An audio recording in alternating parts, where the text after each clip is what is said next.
மற்றொரு அண்மை செய்தியையும் பார்க்கிறோம். ஈரான் இஸ்ரேல் போர் காரணமாக டெல்லி லண்டன் இடையிலான விமான கட்டணம் 9 லட்சம் ரூபாயாக உயர்ந்திருக்கிறது.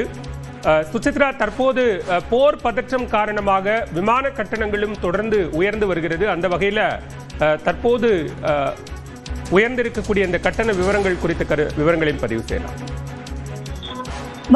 ஈரான் இஸ்ரேலுடைய அந்த ஒரு போரினுடைய தாக்கம் என்பது பல்வேறு துறைகளில் சர்வதேச அளவில் கடுமையான ஒரு பாதிப்பை ஏற்படுத்தி இருக்கும் நிலையில விமான சேவைகளில் கடுமையான ஒரு பாதிப்பை ஏற்படுத்தியிருக்கிறது. சுமார் 3 நாட்களாக தொடர்ந்து வளைகுடா நாடுகள், மேற்கு நாடுகளுக்கு செல்லக்கூடிய அந்த விமான சேவைகள் என்பது முற்றிலுமாக ரத்து செய்யப்பட்டு ஒரு சில விமானங்களுக்கான அந்த ஒரு இயக்கத்திற்கான அனுமதி என்பது தற்பொழுது வழங்கப்பட்டிருக்கும் நிலையில்தான் விமானங்களுடைய கட்டணங்கள் என்பது மடமடவென உயர்ந்துள்ளதாகவும் கடுமையான ஒரு எதிர்ப்புகள் எழுந்திருக்கிறது. மிக முக்கியமாக குறைந்த அளவிலான விமானங்கள் செல்வதன் அடிப்படையில் விமானத்துடைய விலையினுடைய அந்த ஒரு விலை என்பது அதிக அளவில் உள்ளதாலும், அதே போல இங்கிருந்து அதாவது லண்டன் உள்ளிட்ட பகுதிகளுக்கு செல்லக்கூடிய அந்த விமானங்களுடைய அந்த ஒரு விலை குறிப்பாக 9 லட்சத்திலிருந்து தொடங்குவதாகவும் தற்பொழுது பயணிகள் தெரிவித்திருக்கிறார்கள். விமான நிறுவனங்களும் இந்த பிரச்சனையை தங்களுக்கு சாதகமாக பயன்படுத்திக் கொள்ள முற்படுவதாகவும் பல்வேறு குற்றச்சாட்டுகளும் தற்பொழுது எழுதுள்ளது மிக முக்கியமாக பார்க்கப்படுகிறது. இது போன்ற பதற்றமான சூழல் மிக முக்கியமாக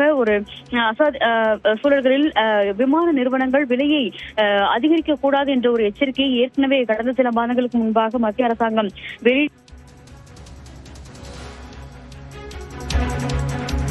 விவரங்களுக்கு நன்றி சுசித்ரா.